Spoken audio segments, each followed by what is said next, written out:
So here we are on. Okay, we moved over a little bit just because they're doing the hall, so we wanted to create a little sound buffer. It's not about that there's chametz over here and there's Pesach here, and this is for the good Jews and this is for the not so good Jews. Okay, so I thought we'd just move it because the guy's working with his machine. Maybe he's finished. Okay, so we're on, what do we say, Samach Tet and Aleph. Actually, I looked through the material all the way to the Mishnah Nayin Gimel. I think most of it we'll be able to get through. There's probably about an amud and a half, 2 or 3 sides that I think I'm going to skip in the middle. It gets very picky, but we'll come to it when we reach it. Not for tonight, not for next time. And next time, by the way, is going to be after Pesach, right? Because we're not going to learn next week. Okay, so this is about 2, 4, 6, 8 lines in the bottom. Okay, and before we start, let me just remind you of who our players are. Last week we talked about the concept of tinok shnishba. We ended the discussion, and then we talked about whether a person who never learned about Shabbos would be considered like a shogeg. And we brought a number of opinions, Rabbi Shmuel and Rabbi Yochanan and Reish Lakish. And then the end of that, we came with an opinion that Munbaz said that a person that never learned Shabbos would not be considered shogeg because they'd be considered like their owners. They never heard about it. The shogeg means, and Munbaz even went further. Munbaz said that the person knew about the law and even continued to still know about something. Munbaz had this really radical opinion that said that the same way that Mazid learned about something and knew about it, so too shogeg also knew about it, except they forgot about something. And what did they forget? What did they forget about? They forgot that you can't bring a carbon. So to kind of come to the buzzword we're going to use, Munbaz is going to say that shogeg of a carbon, even if you knew the item was prohibited, but you didn't know that you're going to be liable for the punishment of bringing a carbon for doing it accidentally, that would be considered enough to make it shogeg. That would exclude you from be considered that you actually were doing it b'mezid. So just because you don't know the punishment? Because you don't, I said that's an unusual opinion, but that's Munbaz's opinion, that because you didn't fully comprehend what the onish would be, so therefore you're not really considered like you intentionally did it. So it applies to other things besides Shabbos? It could apply to other things besides Shabbos, I think so, yes, but it's about a carbon, right? But it's about the onish, okay? So therefore that would be consistent. If you knew about everything, but you didn't know about the carbon, so your obligation would be to bring the carbon. You would be still considered shogeg. And then we had, then in fact Rabbi Kiva said to him, but what you're really saying is that, it's like Mazid, and that's why Rabbi Kiva disagreed with him. And then we came to a discussion on Samach Tet Malalef that's really going to be more germane to our discussion, that if Munbaz says that what Shigigas carbon is shogeg, that if you didn't remember it was a carbon, it's shogeg, so what would be his opposition, what would be the other opinion? That if you knew it was a carbon, that it's not considered shogeg. So what would you have to forget? What would you not know in order to be considered a carbon? In order to be considered shogeg, what would you have forgotten that would make it unintentional? You don't know Shabbos. No, you knew it was Shabbos in general, but about the malacha you didn't know, or if you didn't know about Shabbos, correct? It could be about you didn't know Shabbos, but what exactly didn't you know? So there were 2 opinions, one of which sounded more logical, one opinion which sounded less logical. The opinion that sounded more logical to us was, or at least to me, was Reish Lakish's opinion, which was the second of the 2, that says you didn't know that that it's usher to do it. You didn't know you get kares if you do it intentionally. Okay, that makes a lot of sense. I didn't know it's usher, right? Like, what do we normally think is shogeg? I didn't know it's usher. The other opinion, which was Rabbi Yochanan, which is the less logical in our mind, our Western sensitivities and understandings of how you make decisions, is if you knew that shogeg is, you knew that shogeg you can get it, you have to bring a carbon. You knew that it's usher, but what didn't you know? You did know that if you did it intentionally, you get kares. Okay, I'll say that again. Okay, so once again, the 2 opinions in opposition to Munbaz. Munbaz basically says that if you know everything but you forgot the carbon, that's considered shogeg. The opposite of not knowing about a carbon is going to be either side of that. Now maybe I can try to do this like a triad. Munbaz says if I knew that I can't do it, but I did know that I have to bring a carbon, I'm shogeg. The opposite of that can be either way. The more logical one is to say, what's the opposite of not knowing that I have to bring a carbon but knowing that I have to do it? I didn't know I have to do it, right? If I didn't know I have to do it, that's shogeg. If I knew I couldn't do it, if I knew I'm not allowed to do this, that's considered mazid. Even if I know carbon, I didn't know shogeg, I didn't know kares and anything else. What makes me shogeg? Not knowing anything. Not knowing that this is prohibited. Right? The other opinion says, no, if I know it's shogeg, I'm still considered a shogeg. If I know that I can't do it, that's not the deciding factor. What makes it shogeg? That I didn't know that I'm chayav kares if I did it intentionally. So as long as, even if I knew that I have to bring a carbon if I do it, even if I know it's prohibited and I have to do it, that's still considered shogeg, as long as I did not know that if I were to do this intentionally, I would be subjected to kares. Sounds very radical, right? But that's the opinion that is mentioned by Rav Yochanan. So once again, you've got the opinion of Munbaz in the middle. Right, you've got the two opinions which represent the Chachamim on either side. One is the Reish Lakish opinion that says shogeg means that I didn't know it's aser, right? Like what you normally think it is. I didn't know it's prohibited to write on Shabbos, and I wrote, or I forgot it's Shabbos when I wrote. And the other opinion says, no, I knew I can't write on Shabbos. I knew if I write on Shabbos b'shogeg, I bring a carbon. I didn't know that if I write intentionally, I am going to be subjected to kares. It's a pretty serious punishment, kares, right? Getting cut off. We'll talk about them in a while. So that's where we left off. So now the Gemara has a couple of questions. There are 2 or 3 pieces that they ask questions on Rav Yochanan and on Reish Lakish, on these two opinions about what is not according to Munbaz. So Amar Abaye, it's 2, 4, 6, 7, 8 lines. A little complicated, but I think we can make it through it. Amar Abaye. Hakol modim b'shvuz bitoy. Okay, so shvuz bitoy, there are different types of vows. There's a shvuz shav, there's a shvuz sheker. The shvuz bitoy is about doing an action. If you say, I'm going to eat matzah tomorrow, and you don't eat matzah, I swear I'm going to eat matzah, or you say tomorrow, I'm going to swear that tomorrow I'm not going to eat matzah, right? Or you talk about something in the past. You say, I swear that yesterday I did eat matzah, or you would swear that yesterday you did not eat matzah, right? These are all about actions. Not about swearing that this is a table made of gold, right? Or different types of things that are clearly false. So that's called a shvuz shav or shvuz sheker. Shvuz bitoy is about saying something that I'm going to do or something that I didn't do. And if I didn't do it, I clearly did not do it. If I'm going to do it or not do it, I will know by a certain time period, which is enunciated in the vow, what exactly that I'm supposed to do, or said I'm going to do, or not said I'm going to do. A shvuz bitoy is not chayav in kares. So it's a prohibited, it's a lav.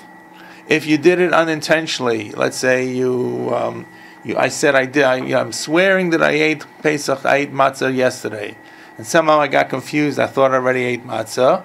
It wasn't matzah, it was something else, right? Or vice versa. So that would be a shogeg. I'd bring a carbon. If I did it intentionally, I don't get kares, but I actually am chayav malchus. I get lashes if there's warning and everything else. It's one of the few cases where you have a carbon that is brought for doing something unintentionally, that if you did it, you would be chayav for kares. Okay, so everybody understand the case of shvuz bitoy?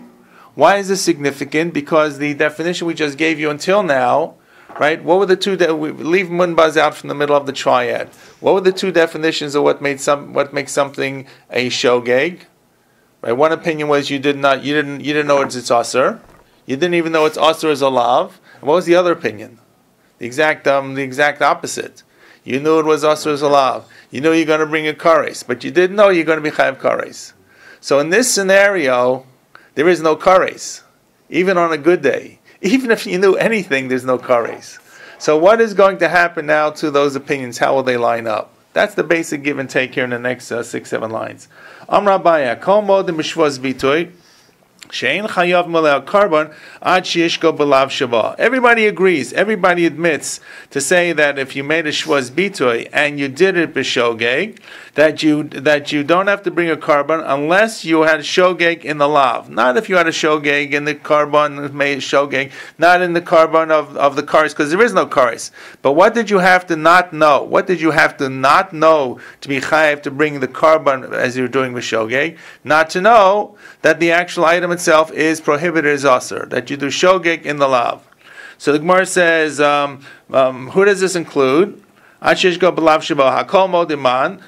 Yochanan comes to include both opinions of Rav Yochanan and Reish Lakish. So Pshita, Kikam Rav Yochanan Hechadika Karis. When would I say that Rav Yochanan would offer his opinion when that you have to know the lav and karis when there's a karis? Avahacha deleka karis low.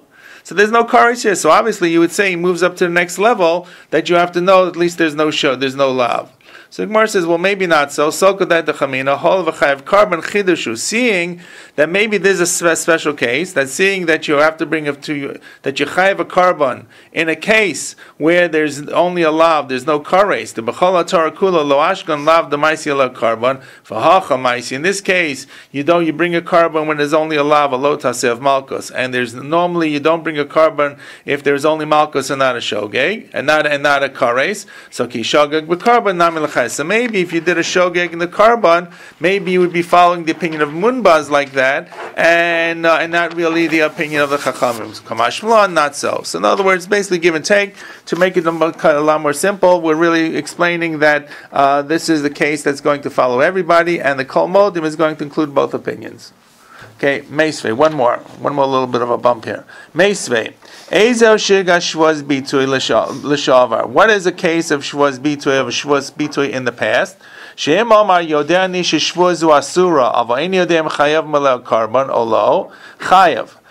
if you make a shvuz bitui, and I give you the example in the future, I'm going to eat matzah, or I'm not going to eat matzah tomorrow.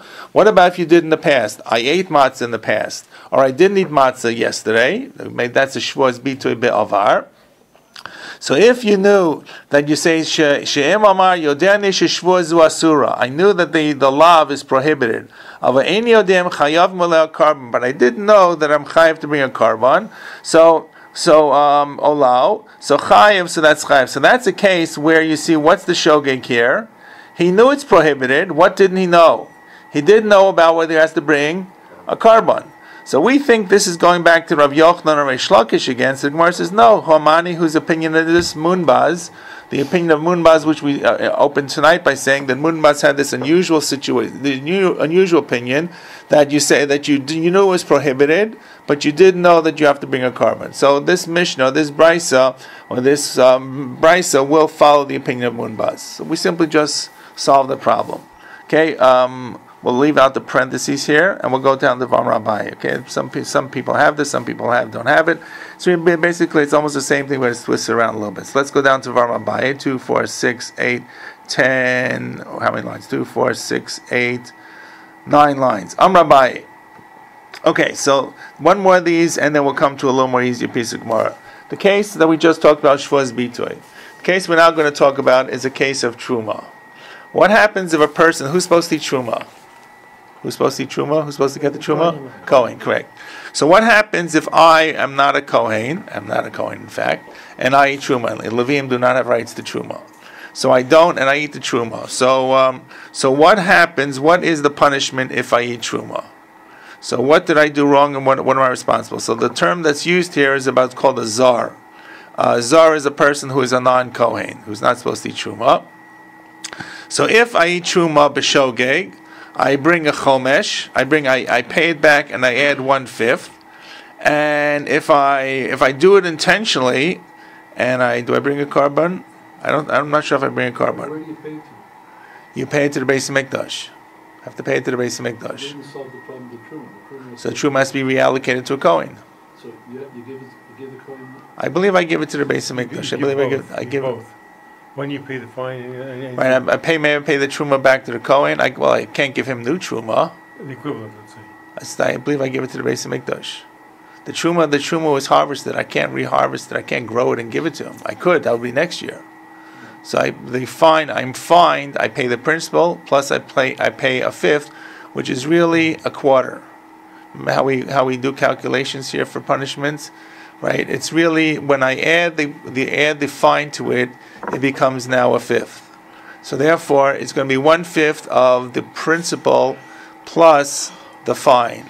To make it into easy numbers, if I take and eat $100 worth of truma, I pay back 125, 100 for the principal, 25 for the chomesh, and what does that equal? So it's really I'm paying 1.25 times, but when I add it together, 25 out of 125 is a 1/5. That's just how the calculation is done. Okay. So it looks like 20% is really 25% of the principal. So that's if I eat truma. If b'shogig, once again, I have to pay the chomesh.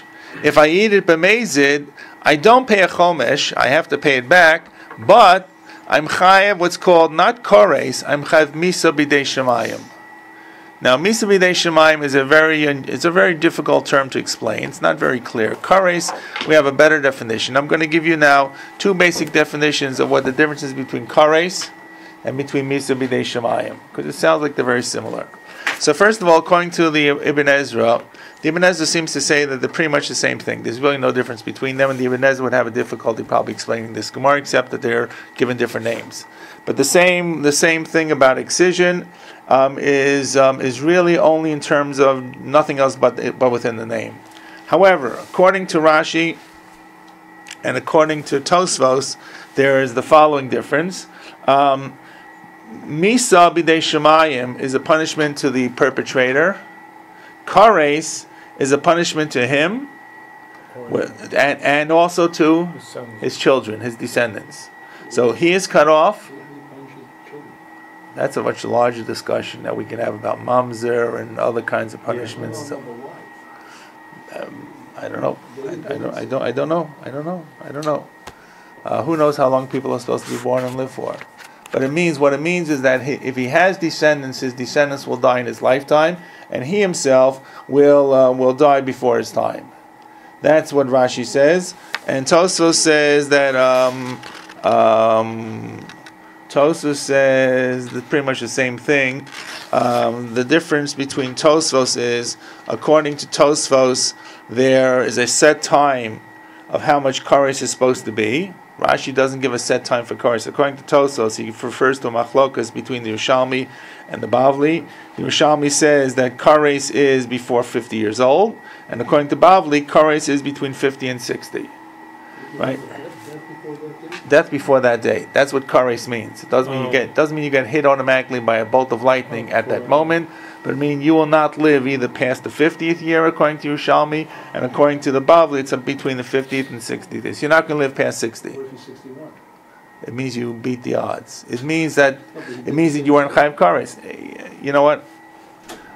These are very difficult things to explain, right? When you put it this way, and who keeps track, and who knows, and who doesn't know, and how do you know what people did and what they were really doing? Was it really mazid? Were there other extenuating circumstances, right? But at any rate, that's in terms of kares. In terms of misa b'dei shemayim, that's simply more of a general theme that you will die before your time is up, which is even like.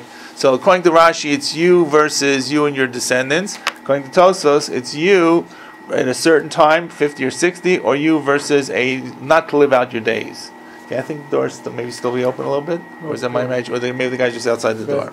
Okay, good. So the other opinion, the other opinion is the Rambam. The Rambam is even more difficult, maybe more difficult for our sensitivities. The Rambam says in Hilchos Tshuva, it's in Perek Ches, Halacha Aleph, that and he's talking about tshuva and going to Olam Haba and everything else, and he says that the worst thing that can happen to a person is that you get kares, because when you get kares, it means that it applies to your soul, not your body, so that therefore your soul will not go to Olam Haba. Okay, that's a fairly strong punishment, right? And misa b'dei shemayim, on the other hand, means that you'll die. Okay. But misa b'dei shemayim is a physical punishment. Misa kares is it's more of a spiritual punishment, or a punishment for your soul. What did your soul do? Right? You can argue that back and forth. They never go to shemayim ever. That's what the argument we learned is. After 12 months, even the worst. Yeah, well, maybe I don't know. That's we learned with right. Passes away, right? True. I think. Right. Maybe it's not kares. Isn't it always the punishment in Shemayim always greater than the punishment we receive here? Right. So Rambam actually limits kares to a number of very specific cases of real kares, like megadef or worshiping idols, real avodah zarah worship, and he considers a lot of that what is called kares is sometimes really considered misa b'dei shemayim. But he used the term, and he refers to a drush of Chazal. Says he kares tikares hanefesh ahi. He kares b'olam hazeh, tikares l'olam haba. The nefesh hazeh, the nefesh will be cut off as well.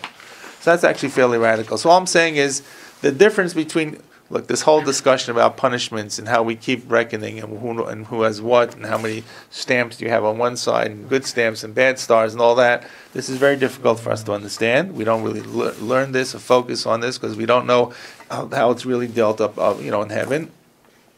And we like to believe that everything does get wiped out either during our lifetime or or through our death or through the Yisurim, the difficulties we have before we die. But just in terms of looking at the difference between, so there is a slight difference, except for the Ibn Ezra, there's a slight difference between kares and between misa b'dei shemayim. That's what I'm trying to get at. Which is harsher according to everybody? It looks like kares is harsher. Either it affects you and your descendants, it affects you at a younger age, it has a set age, or it affects you and it affects your soul.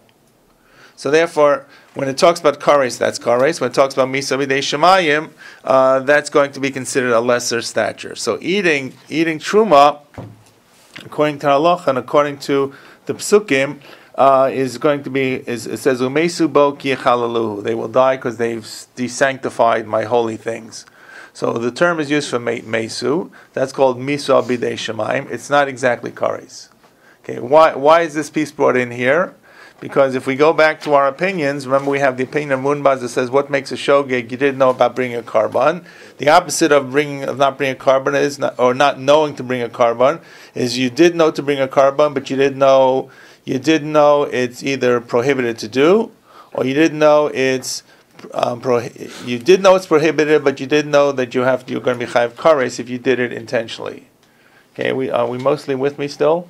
Okay, so therefore, in other words, to try to kind of focus that. If that's about kares, what about if you don't get kares by doing it intentionally, you only get misa b'dei shemayim?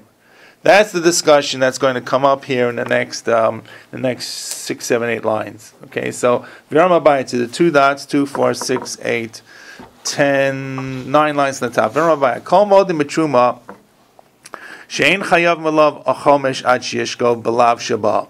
Okay, so once again, the Hakol Modim comes along to include obviously both opinions here. It looks like, and what happens that you don't bring a chomesh, you don't bring the 5th until you did shogeg with the lav. Forget about the carbon, forget about the kares. There's no kares. So the Gemara says Hakol Modiman. Who does that include? So Rav Yochanan. So the Gemara says Pshita. Well, sure, it includes everything. So Kiam Rav Yochanan hechadika kares, hechad leka kares lo. Well, maybe Rav Yochanan only said that if you did know there was kares. This is not kares. This is misa b'dei shemayim. Maybe the laws are different. It's not going to be the same kind of calculations. So the Gemara said no, ma'u the same. No, I'll read again.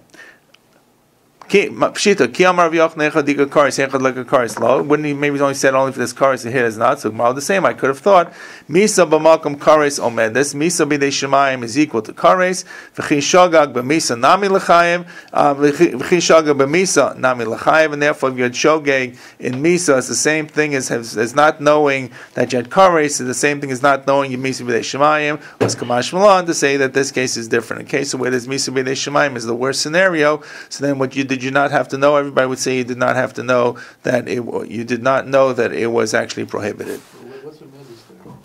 Omedas stands, takes the place of.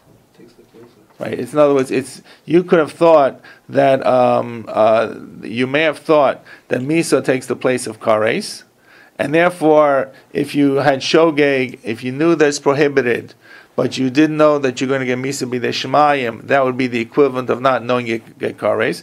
Kamash Blan, not so. That in this case it's going to be different. That everybody's going to agree that for truma, everybody will say you're doing it b'shogeg if you didn't even know that your justice was prohibited and you have to bring a chomesh. Okay, there is one dissenting voice, and that is Rava Mar Misa b'makom kares omedes. Yes, you're right. That in other words, in the case of truma, where if you did it by accident, you bring a chomesh, you don't bring a carbon. And in the case where if you did it intentionally, you get misa b'dei shemayim in place of kares. Misa is equivalent to kares, and chomesh b'makom carbon kois. So whoever would have said that to be shogeg, you didn't need to know about the carbon, so that would be equivalent to not knowing about the chomesh. And whoever said that you needed not to know about the kares would be equivalent to the opinion here that would say you did not know about the misa b'dei shemayim. Okay, it's a little complicated, but I think we've done it far enough that we can kind of make sense of it and put these two people on the side to move ahead in the Gemara. Agreed? Okay? I know I kind of went through it a little quickly, but it's a very picky yun, and I want to get to the next piece of Gemara. So this next piece of Gemara is actually a very nice piece of Gemara. Well, not nice if you're stuck in the situation, but nice to read about it. Rav Huna. What happens if you are... Here we're talking about... We're getting into this discussion because we talked about not knowing about if something is prohibited. Right? So let's say Tinok Shnishba, who never learned about a prohibited activity. What about if you learned and forgot? What about if you forgot that you can't do a certain malacha? What about if you forgot at Shabbos? Right? That happens to us periodically. You forget Shabbos, you wake up, your mind, you forget something, you forget, right? You can either forget something's prohibited or forget the day itself is Shabbos. So, Or you didn't know it's prohibited. or you didn't know it's, well, that's one thing. The other thing is not know it's Shabbos. Either one could be, right? If I didn't know it's Shabbos and I wrote and I built a house, I'm only chayav one korban. If I knew it's Shabbos, but I wrote, I didn't know I can't write, I didn't know that I can't build a house, I'm chayav two korbans. So that was the whole discussion we had, and we kind of went all around here and all kinds of deep, variations on this. The bottom line is it talks about someone who didn't know it was Shabbos or knew and forgot it was Shabbos is one of the cases. So what happens if you're stuck in a desert and you are disconnected from time and you don't know what day of the week it is? Right? How could that possibly happen? It's like the spaceships. Well, spaceship is actually what you do know, but the spaceship actually is based like upon... It's rotating in orbit, right, you don't know what you're doing. Correct. Well, you do know what you're doing. The question is going to be what you follow. But they didn't have spaceships. But there's a real case where a person didn't know. Yeah, I'm just saying it's similar. Spaceship is a case where you're not on the earth, and how do you determine this? So the closest thing we can have is this Gemara, actually, where you are on the earth and you don't know what to follow. You have to make a random determination what is Shabbos. Yeah. But the cases are not exactly the same. Okay. Oh, yeah, right? Okay, fair enough. So then the two cases we have really is this case here. Then we have also discussion about the spaceship. We also have a discussion about people who go north and south of the Arctic Circle or Antarctic Circle, where there's 12 months of day and 12 months of night. 6 months of day, 6 months of night. Altogether it's 12 months. So one Shabbos every 6 years. Right. 7 years. One Shabbos every 6 years, one Shabbos every 6 months. Every 6 months, yeah. Oh, I thought it was... Okay, that's the question what you do. Anyways, but this is a real scenario. This, by the way, this is not that far-fetched if you think about it. Person is traveling in the wilderness. They get knocked their head and they wake up and they don't know if they woke up a day later, a half a day later, 2 days later, an hour later. The watch is gone. The battery runs down on the cell phone. So this actually could possibly happen. You have no way to track where you are and no way to track what day it is. And of course today we'd probably say you should stay where you are and not move and they'll find you quicker. But most people try to find how to get back to where they came from, right? And especially if you were in the days of the Gemara here. Well, let's say this may be a desert, and you have a general sense they're traveling east or traveling west or following the sun. So it may be in your interest to continue traveling. So what do you do for Shabbos? Right? So on the one hand, you don't know what Shabbos is. On the one hand, you need to get to finally a destination or back on the road. And on the third hand, maybe every day could be possibly Shabbos. Right? So what do you do? Do you choose one random day? How do you work this out? So Rav Huna. Hoymahalech baderach. Hoymahalech without the word baderach. If you're walking along, oba midbar, mahalech midbar, you're walking in the midbar, v'yein yodeh emosai Shabbos. You don't know which day is Shabbos. You're completely disengaged from society. So mona shisha yamim u'mishamer yom echad. You count 6 days. The day you start, this day you realize that you don't know where you are, what day it is. You start. That's going to be Sunday. And then the 7th day is going to be the day of Shabbos, your day of Shabbos. Chir barav amar, mishama yom echad, umona shisha. Nope. You say the first day is going to be Shabbos. I don't know what day it is. Oh, it's going to be Shabbos, and tomorrow is going to be Sunday. So there are two opinions, right? Now, obviously, in the wilderness, you don't know who to call. But I'm saying, what should a person actually do? Whole Shabbos every 3 days. You're going to hit. I would have thought that you... And you're likely to hit it at some point. True. Okay, you could do that, and sure, or at least every other day. Now, if you, in other words, the Achronim talk about, the Rishon talk about it. If you really want to choose a day that you get to Shabbos, so today I should hold. This week I should make it Sunday. Next week I should make it Monday. Then we have day after that, week after that Tuesday. Every 6 weeks, every 7 weeks, I'll get to a real Shabbos. Because this I may be completely off and never hit a real Shabbos until I'm rescued or die. Right? If I decide that I wake up today, right? I wake up today and I say, okay, today's going to be Sunday. Well, today we know is Monday. I'm never going to get it right. Right? I would have thought you would have estimated, it's like a Wednesday or two. Like you sort of estimated. What do you estimate it based on? Well, yesterday was Monday. And How do you know? You don't know yesterday was Monday. Oh, if you don't know at all, anything. Okay. That's the point. You No, wake but I mean, up. It's like a day passed or 2 days passed. They passed what? Okay. You wake up suddenly, and we all know that trauma victims, by the way, when there's an accident, they remember very little about the accident. The brain wipes it out. Okay. Right? You've all heard stories. People in accidents, they don't know what happened. They're wandering around. So the last minute, it's like the brain doesn't get a chance to write it down and mark it down. That gets wiped out. So you fall. Let's say you fell or you slipped and you banged your head. You wake up. You don't know is it today, tomorrow, yesterday? Well, it's not yesterday. 2 days, 3 days, 4 days. So that's it. We'll see in a moment what Archie's talking about. Maybe you have a general sense. If you have some idea that may impact it, right? Well, how would you have some idea? So we'll see in a moment. So Monashish, so either you count 6 days and you make it Shabbos, or you start from Shabbos and count 6 days. So my kamiflagay. So what are the two opinions? And both sound good. I mean, you and I would probably say we'll follow chronology. Chronology says let's start from Genesis 1:1. Right? There was 1 day, it was 2 days, 3 days. So Mar Sava B'Briyasa Shalom. So the first opinion that you start with Sunday is you following the story of creation. That's how God made the world. He started with Sunday or day 1. Umar Savar B'Adam Rishon. No, you start from how the first Adam perceived the beginning of the world. When Adam was created, right? It's not really true, of course, because Adam is created on which day? The sixth day. The sixth day. He's created the sixth day. So if you really were calculating according to Adam and Eve, you start the first day is Friday. But I guess the first new day, the first real situation that Adam sees, the first complete created day is going to be Shabbat. Right, the first sundown, sunrise, sundown. So therefore, those are the two choices. It makes is it a man-centric world or is it a deity-centric world? It's pretty much you can argue this back and forth. Which is greater? Which is better? Which is more important? So that's the machlokas between the two. Okay, so the Gemara actually comes to a decision on this, believe it or not. Meisvei. So we have a brisa. The Rav Huna is a statement of an Amora Rav Huna.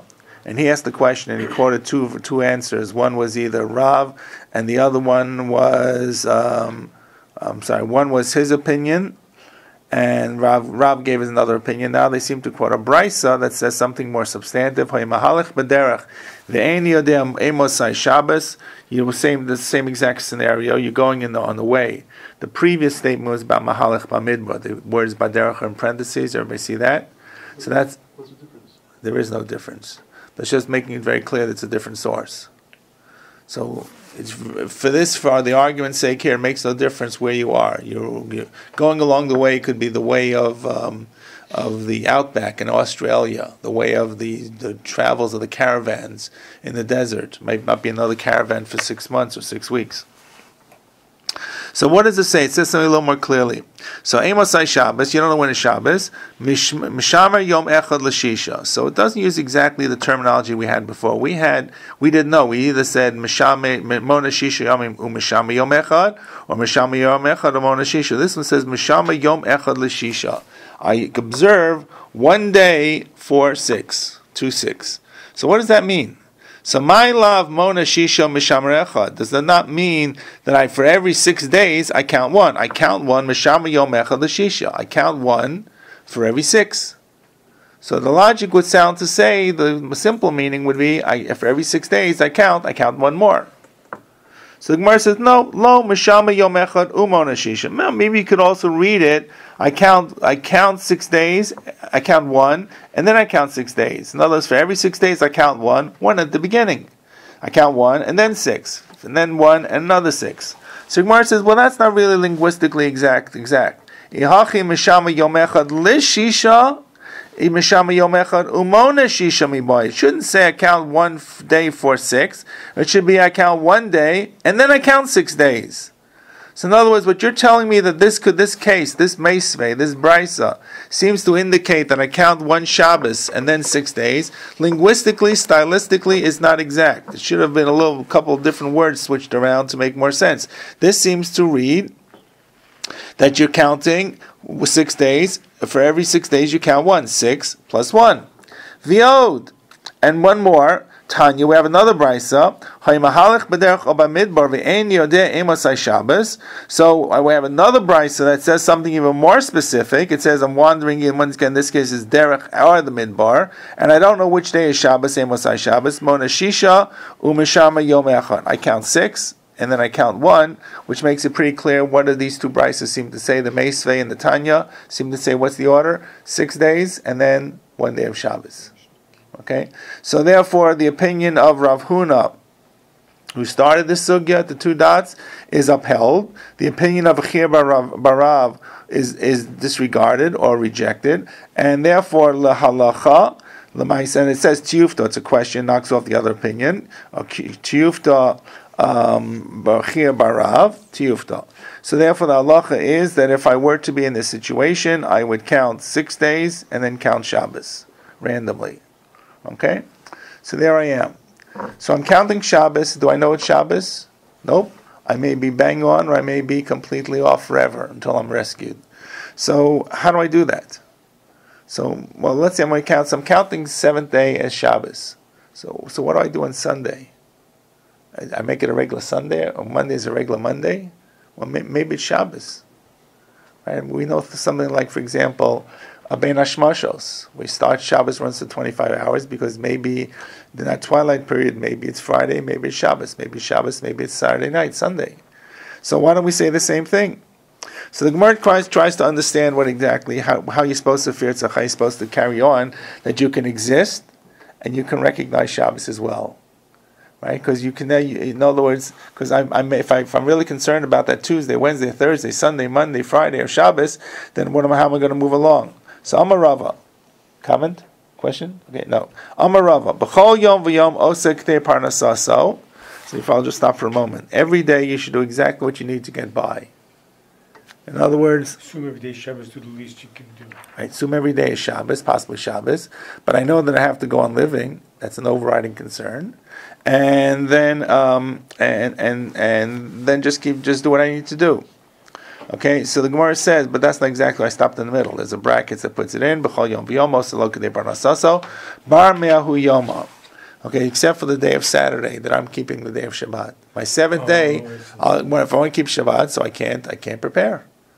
So what does that really mean? When am I going to prepare for Shabbos? When am I going to prepare for this? We'll call it the 7th day. Virtual Shabbos, whatever. My virtual Shabbos, my abstract Shabbos. When would I prepare for it? Friday. That's when you and I prepare for Shabbos. But I can only prepare on every day, just enough for that day. Now, why is that? We just said that because I don't know. Maybe Sunday is Shabbos, so I can. No. You said. Why don't you just say you can only prepare for every 5 minutes? Like, why do you have to say it's only for 1 day? You do the least you can get by with, but that doesn't mean you can't do for 2 days. Like, you know what I'm saying? Well, yes, it does mean you can't do it for 2 days because they're either 24-hour periods of sunset to sunset. Either it's Shabbos or it's not Shabbos. Oh, I see. So in other words, I mean, this is what you said before, that if you really wanted to get Shabbos, so every day, every cycle of 7 days, choose a different day. Then you know that every seven cycles, 7 weeks, you're going to hit Shabbos once on. You know for sure you're going to do one good Shabbos once every 7 weeks. This way, you may never do a good Shabbos, right? And you may be doing work on every other day. But the bottom line is, assuming that you do need to do a day's work, you do need to feed yourself and eat and whatever it is and walk, right? You're going outside Tchum Shabbos, right? So you need to survive, and that can be trapping and hunting and all. And a lot of malachas on Shabbos are going to come up here. You know, just harvesting and grabbing whether berries or foods or things that you find, or making a fire, right? All of this, just so much of our life. We all know how difficult Shabbos is. You know, when there's no power, when the hydro goes off, and you suddenly realize you can't put the hydro on if it comes on Shabbos, right? And we were in Israel then, but there was one Erev Shabbos like that here, correct? You got back one Erev Shabbos, a snowy Erev Shabbos in February. This year? No. Maybe you got no. There was a blackout on theater, I know. Okay. The blackout was 15 years ago. It was in August. No, but there was. It came on before Shabbos. But it came on before Shabbos. I'm not sure if it came back on Shabbos or. It may have come on before Shabbos. But I'm saying, but it's theoretically possible it could have gone on like that, right? So, and you can't cook on Shabbos. Even if lights come back on Shabbos, the food is raw, you can't cook it now. Right? But bottom line is, so you every day you're preparing for itself. So I can't really prepare for the next day because maybe the day I'm preparing is Shabbos. So I can get by preparing for this day. So what happens, let's say we're not going to eat that seventh day. Well, that's ridiculous. Then you're really preparing one day for the next day by eating more on the day before. So the Gemara says that's what it suggests. Let's go through this whole thing. Amar Rava, but it's a very logical Gemara. B'chol yom v'yomo selok kedei parnasaso, bar me'ahu yoma. V'ahu yoma. So the Gemara says, v'ahu yoma lemus? I'm going to die on Shabbos? That's my seventh virtual abstract 7th day. I can't do anything because I'm calling it Shabbos. So the Gemara says, David me'esval shnei parnasasos. So I'll make two parnasas, two victuals, two groups of necessary victuals and fires and wood and everything on Friday, my 6th day, so I'll have for Friday, the 6th day, and for the 7th day. So Gemara says, but wait, maybe yesterday, what you call Friday, was Yom Shabbat. Ella says the Gemara, it's an interesting answer. Kol yom v'yom osela parnasasu afilo hahu yoma. Whatever you do, you're exactly what you need to get by for every day, including the day of Shabbos. Shabbos is no different than Friday, Sunday, Monday, Tuesday in terms of preparing for yourself. Because pikuach nefesh overrides Shabbos. And I can't prepare the day before because maybe the day before is Shabbos. Oh, so he's got to each day. So each day is what it is. Okay. And so what does this mean? So what is Shabbos? So if every day I'm doing the same thing, and every day, and because I have to survive, and on Shabbos I do the same thing because I have to survive. So how is this Shabbos? Sounds like Shabbos is no different than Sunday, Friday, Monday, Tuesday, Wednesday. You don't really know, because you don't really know. Because I'm doing the same thing. Yeah. Because I'm doing the same thing. Like just so off topic for a moment, muktzah, the prohibition of muktzah, right? Which we're not going to talk about here. But why is muktzah prohibited? Why are things muktzah on Shabbos? It's a rabbinic prohibition. Who invented muktzah? What do we need it for? So, right, the logic is that if we tend to pick up certain things, we'll tend to use them. If I pick up matches, I'll tend to strike them. If I pick up, I don't know, a telephone, I'll tend to use the telephone. So therefore, I can't move things of muktzah. If I can sit on, whatever it is. So there's another opinion. I forget who says it. It says that the reason for muktzah was there are people who do no malach on Shabbos. There are people who are not gainfully employed, right? People provide for them. They get handouts. They just wait around. They schnorr their meals. They don't have to do anything. Everything is given to them. Bums. I won't call them bums, but people who are not employed. So for that person, Friday and Shabbos and Sunday and Monday and Tuesday and Wednesday is the same thing. So therefore the rabbis came along to say that everybody will have some prohibition for Shabbos, even the person who doesn't need to do anything. They can't even pick up anything. They need to think when they pick something up, is it muktzah or not muktzah? Regardless of whether they need to do any malach on Shabbos. All I'm saying is that this looks like there's no difference from Saturday, this virtual Saturday, this virtual Shabbat, to this Friday and Sunday and so forth. So the Gemara answers, yep. I'm back in the Gemara. But my min what is it going to be considered different? B'kiddusha v'avdalza. It's going to be considered. You're going to make it different by making kiddush and by making avdallah. So the beginning of the night, Friday night, what your Friday night is, your virtual Friday night, you make kiddush. Yeah, if you had something to make kiddush with. If you have something, if not, you'll make bread. You make it on bread. If you had bread. Okay, and if not, you just make it on the coast. Just say the bracha. I don't know. Or you make it in tefillah. And the same thing on Motzei Shabbos. Obviously, if you don't have, then you're not going to make. Yeah. Right? Yeah. So now it's actually a fascinating discussion because the Rishonim all discuss what does that mean. Am I actually making a bracha with the shame of Hashem? I don't know it's really Shabbos. I'm going to say the entire thing, right? We all know. You don't know if it make a bracha or not, right? You don't know what bracha. You make a shakal. You don't make it. They say Hashem, Hashem, right? You say the Shem Hashem. You're not supposed to. You get all excited.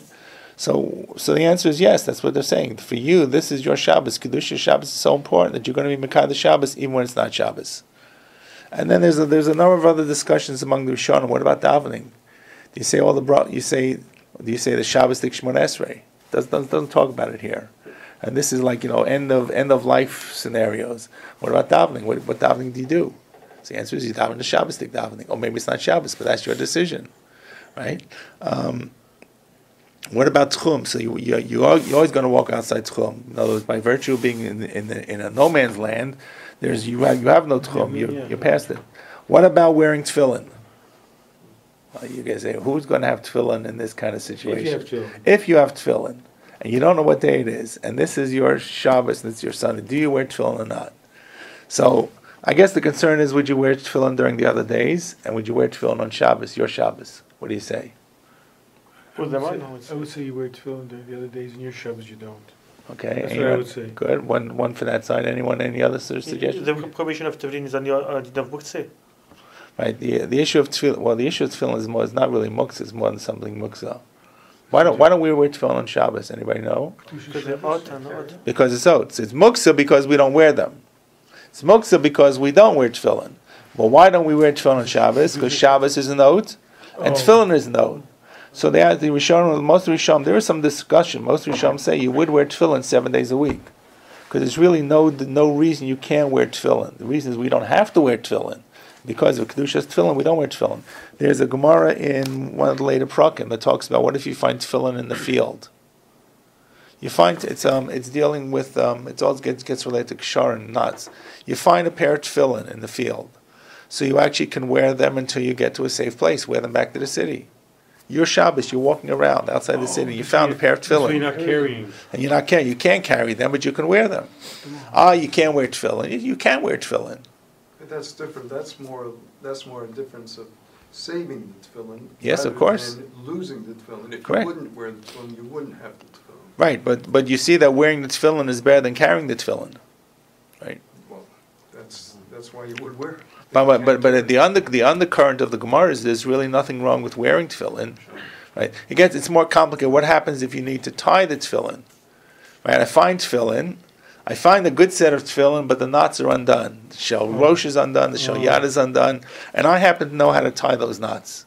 Okay, or maybe I can tie some primitive knots. Actually, the Gemara seems to say you could wear them if you made a bow, which is not our knot. So it's very interesting Gemara. It's not our knot. There are different kinds of dalet knot, double dalet, single dalet, how you tie it over here. But you see the key is that's going to be knotted as you're wearing it. So the whole discussion is actually you see that tying a bow can be considered wearing something as well. The tefillin are deraisa, the knots are derabbanan. Well, in other words, you put on the tefillin are deraisa. You have to Right. wear tefillin. So- whether you make this kind of knot or that kind of knot, that's all derabbanan. So Correct. That's the Rabbanan. The specifics are clearly the Rabbanan, but the fact that you have to wear tefillin that are knotted. yeah, it's a deraisa. All right, but I'm saying, but that's different than making a bow. A bow is not really considered a knot of kayama. You're tying a bow. That's the point, Right. This is the Do you ever, point. by the way, like you tie your shoelaces, or even perhaps less. Someone tries to show me I can make a bow without making the twist knot before that. You take two. Yes. In other words, when you make a bow in your shoes, it's really a knot. A half knot. It's called the half square knot or half knot. And then on top of it, you kind of bow the two together, right? But a real bow, a halachic real bow, we do that because we take our shoes off anyway. We don't wear them for long periods of time. But I guess the better way that no one even does is simply to bow them without making a knot underneath. I'm not quite sure how you do that, but someone once tried to show me. So the bottom line is a bow is meant to be something that's not permanent. So you see that But it's not permanent then. Right, correct. But you see that making a bow, wearing tefillin with a bow that could be undone, is good enough for tying tefillin. That's all I'm saying. But the bottom line is it appears to be among all these questions that whereas you would daven a weekday, you would daven a Shabbos like shemoneh-esrei, and you would make brachas, and you would actually, if you had candles, you're going to light candles before and light candles afterwards, and all this kind of stuff with Kiddush and Havdalah. So nonetheless, when it comes to tefillin, they say that you would wear tefillin every day. Okay. So far, so good? Pretty good Gemara, right? Now the Gemara just has a tweak. Someone wants to know, Archie wanted to know what if you knew you had some sense of when it was. Right?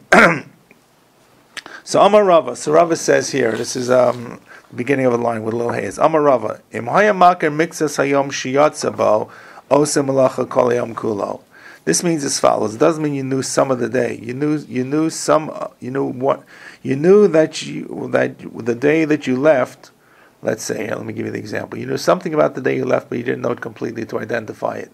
But you knew it wasn't a day that you left was not Shabbos. Let's say I knew I left 4 days ago, And I knew I left 4 days ago, but I can't remember what day it was. I'm not quite sure how you would know that.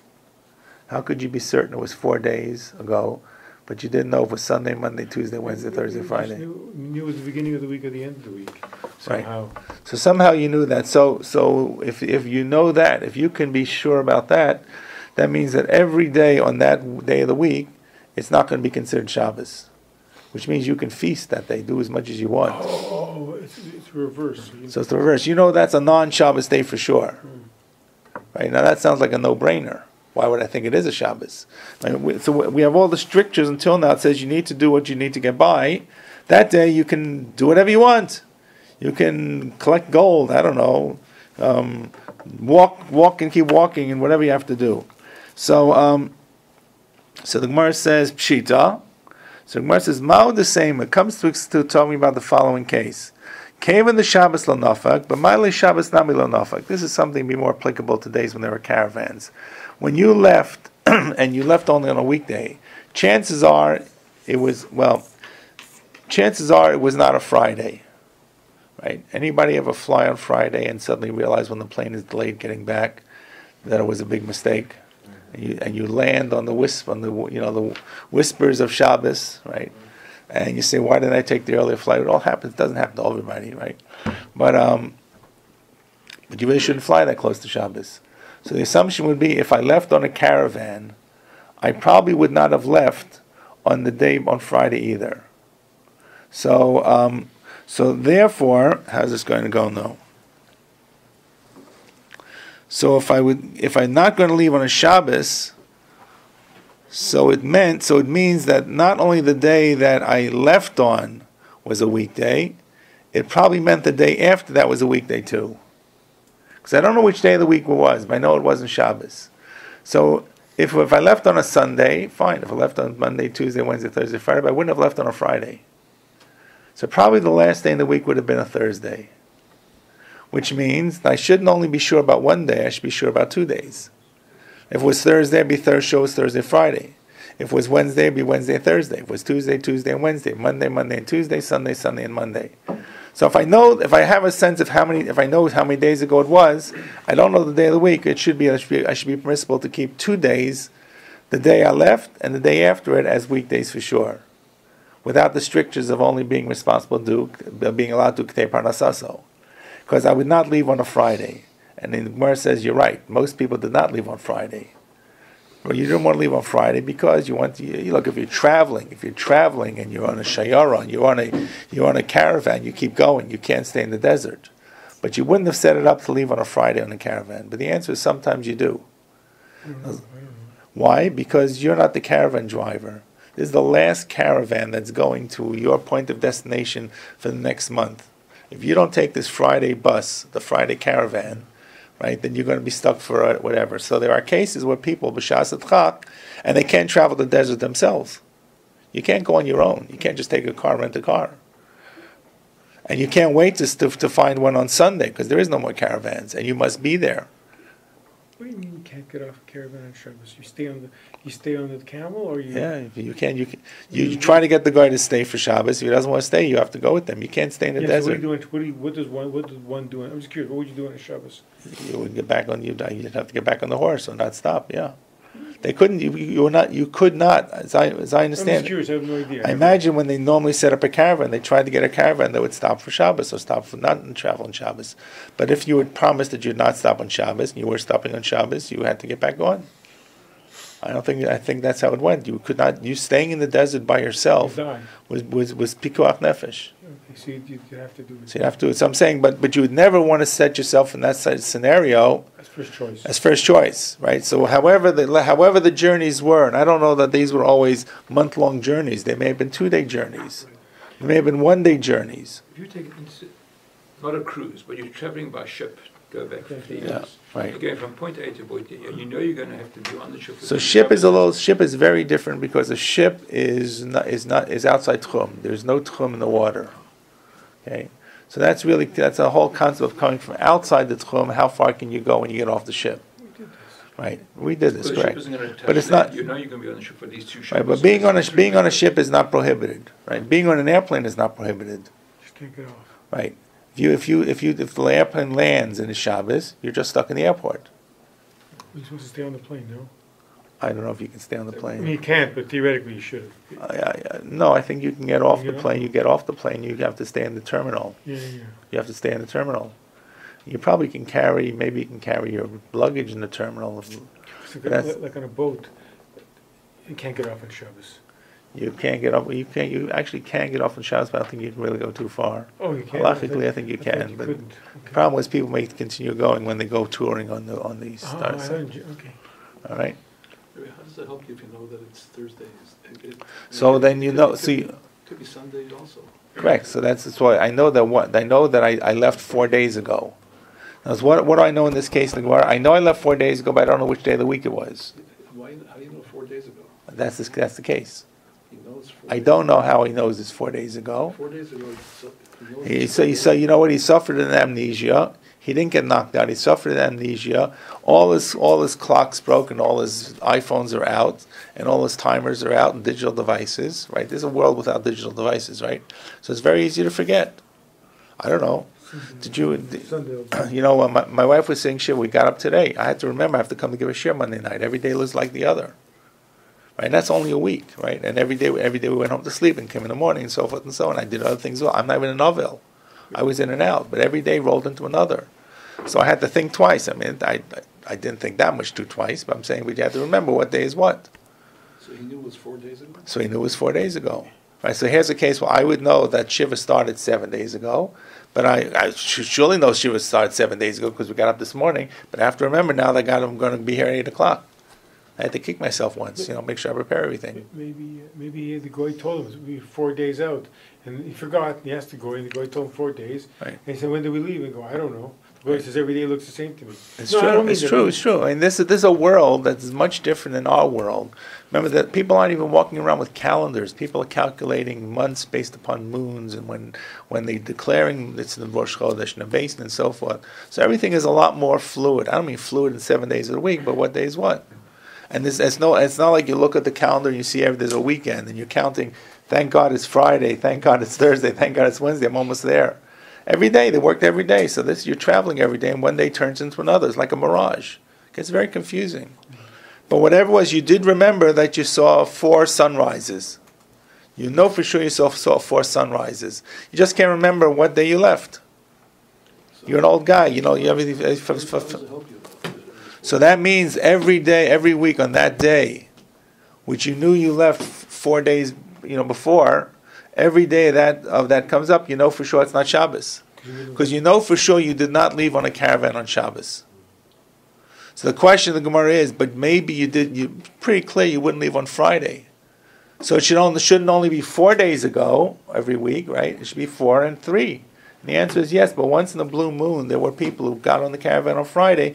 Maybe it was a short journey, Friday morning to Friday evening, to get there and instead they, whatever it was. So it's not out of the consideration that it never would have been a Friday. It just was not that common. Okay, let's go up to 2 dots. So, what am I up to? Mao the same last short line. Kevin the Shabbos lo nafak, Male Shabbos nami lo nafak. Seeing we know that you wouldn't leave on Shabbos. You didn't leave on Shabbos. Male Shabbos is Erev Shabbos, Friday you would also not leave. V'hai inami b'chamsha b'Shabbos lo nafik.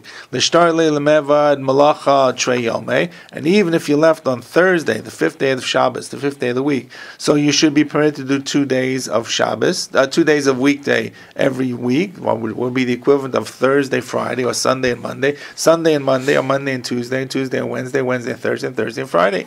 So Kamash Malan comes to tell us, no, I can only accept 1 day is a weekday. Zimnin the mashkach shiarta umikvei v'nafeg. Maybe once in a while you'll find a shayara, a caravan, and once again these were at the whim, right? This is like trying to get an Uber or something, or some kind of random kind of taxi or caravan, because the people who were the caravan drivers had their own way of doing things, and you needed to make sure you found one to go from town A to town B. It wasn't only about long trips in the wilderness. It could be like from one town to the next town. People did not have cars. People did not have ways of transportation except the shayarot, which did have a lot of bad lands or empty lands in the middle between town to town, even if it was not the Sahara Desert. So don't only think of camels and the sand. This could have been even just wandering around the Judean desert, right? Wandering around, who knows, the Galil, and you don't know where you are. Nothing is there, and you're lost. And you know that you left 4 days ago, 5 days ago, whatever it was. Okay, that takes us up to the 2 dots, which is a great place to stop. So, Rabbi, do we have a conclusion on whether today's the Shabbos or you wait count 6 days? 6 days and then Shabbos. Which way is it? 6 days and then Shabbos. Count to 6 days. Right, 6 days and then Shabbos. And I said today it's less of a significant concept. That's why this becomes a paradigm Gemara for other scenarios where people can't calculate Shabbos. They don't know what to do. They go to places that don't have sunrise and sunset. How do you make Shabbos? What about going to space and so forth? Maybe we'll spend some time about trying to apply this. I'm surprised the Gemara doesn't apply to international dateline. Gemara did not know about international No, I'm dateline. surprised they don't use this Gemara for the international dateline. To do what? Like to say that when you get to the place, it's whatever they have. So the international dateline is a fairly modern phenomenon. Yeah, I know, but I'm not sure. What I'm saying is, why didn't they use this Gemara to learn Around the world in 80 days. to learn what to do? Wasn't that the key punchline? That anywhere 88 days around the world in 88 days. How 80 many? days. In 80 days, and he went around and And he gained a day. he gained a day. So he didn't realize when he got back on the 81st day, he thought he lost the bet. But he gained a day, and he still made the 80 days because he didn't think about the international I'm dateline. just saying, No one denies that the date changes. The question is where it When changes. they learn about the international dateline, they have this whole thing. You go there, you got to give a different day for Shabbos, right? Right, correct. So I'm surprised they don't somehow use this Gemara to say, well, whatever they do, you would do. No, it says it's nothing to do with what people decide is Shabbos. It's whatever the international dateline. Everybody agrees there's a dateline. The question where is it? Is it where it is today? Is it 90 degrees east of Jerusalem? Is it 180 degrees east of Jerusalem? So I don't think so. In other words, this is not about if everybody decided that the day of rest is Sunday instead of Shabbos, like we do, which is what happened. We still keep Shabbos. We didn't change our Shabbos just because Christianity took Sunday. Okay, I don't make so much more there. Okay, everybody should have a gebenched, a kosher Pesach, a kosher v'sameach. We are not learning next week, but we're learning in 2 weeks. And the next piece of Gemara actually goes back to talk about. It's a little easier, much easier to go through. Okay, have a great Pesach. I don't know if I have to put all those different